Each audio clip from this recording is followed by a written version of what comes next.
Did you know there's one factor that is the single biggest predictor of how someone will succeed in their job role? I'm going to tell you what it is, and I'm going to give you 3 tips how you can help your team members improve in this area.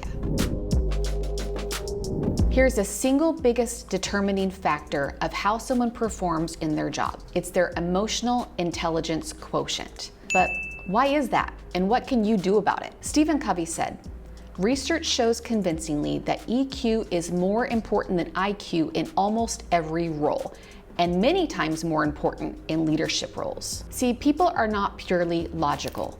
We're psychological. We're creatures of emotions and passions and biases, and we have our own unique beliefs and motivations. So you can imagine how that comes through in our interactions with other people. But here's the good news. Just like IQ, EQ can also be increased through focused effort. So I'm going to give you 3 tips on how you can help your team members increase their emotional intelligence quotient. Here's the first tip. Your own self-awareness and self-regulation must come first before you can help others.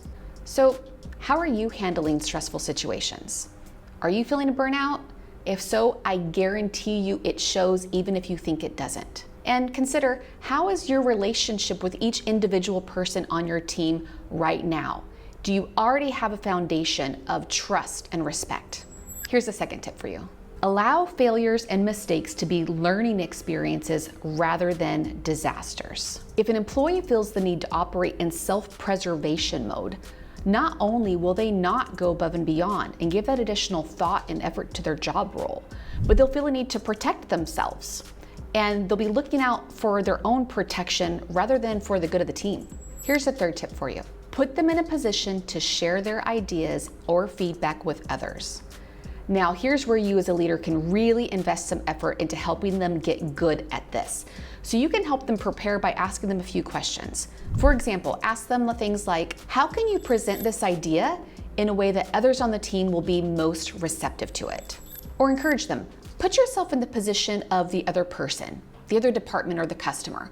How do you think that person or group of people are thinking or feeling about this situation that might be different from your perspective? Or you can train them to consider their tone of voice. For example, how would you give information differently if you were giving direct instruction versus if you wanted to invite others to share their ideas or to collaborate with you? How would you present the same thought in 2 different ways depending what outcome you wanted to achieve? See, part of your job as a leader, one of the most rewarding parts of your job as a leader, is to help your people grow. And ideally, people won't just gain work experience in their time working with you. They will also grow as people, as individuals through that process.